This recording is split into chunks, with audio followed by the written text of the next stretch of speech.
Guys, how do you factorize something like this? First of all, whenever you factorize, you have to take out a common factor. As you can see here, the common factor is 2. We can take out 2 as a common factor. Okay.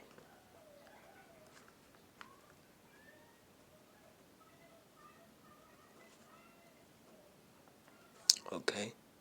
Now this is how it looks.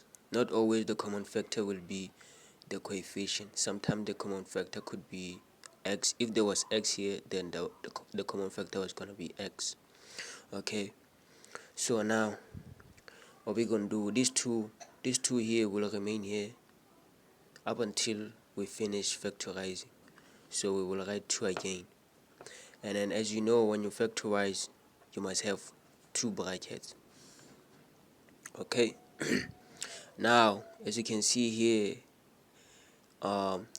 we have 3 here. So these 3, what we're gonna do now, we're gonna put this 3 here, and we're gonna put it here as well. I want you to put this 3 in both brackets. Let me show you something. Pay attention to this. I want you to put this 3 into these 2 brackets. Okay.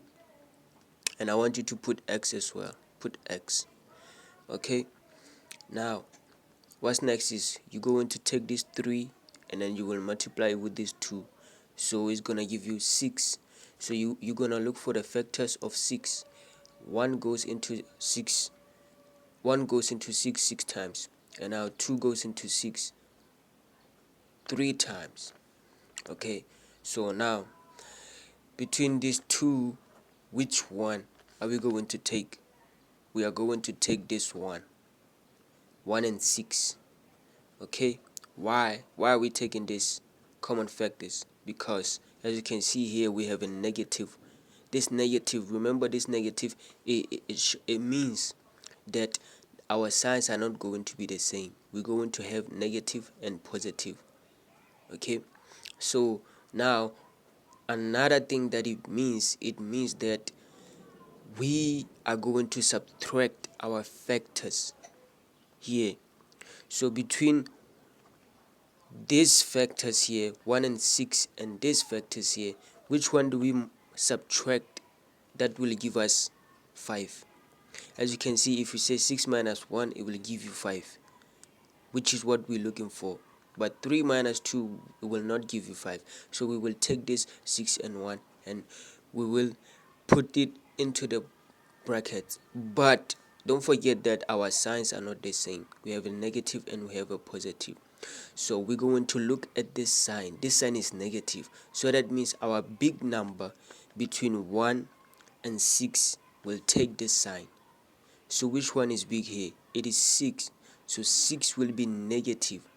So we will put 6 here and then we will put 1 here. Okay. So now what is next? As you can see here, you are not done here. Here, I want you to look into this bracket here. As you can see in this bracket, there's a common factor, which is 3. 3 goes into 3 once, it goes into 6 twice. But look at this bracket here. Is there common factor? There's no common factor. It is 3 and 1.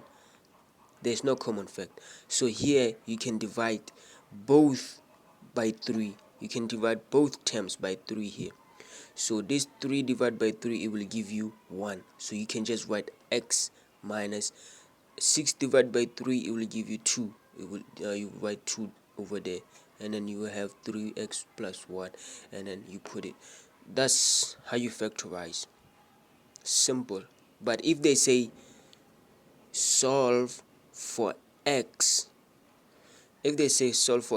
now you was gonna equate them to 0. You was gonna equate everything to 0. Everything was gonna be equated to 0. But if they say factorize, you only end it here. If they say solve for x, then you will equate it to 0. When you equate it to 0, you will divide by 2. You will divide by 2.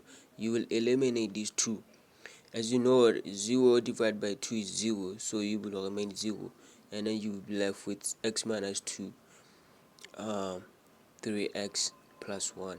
So you will say x equals to 2 or x equals to -1/3. Simple.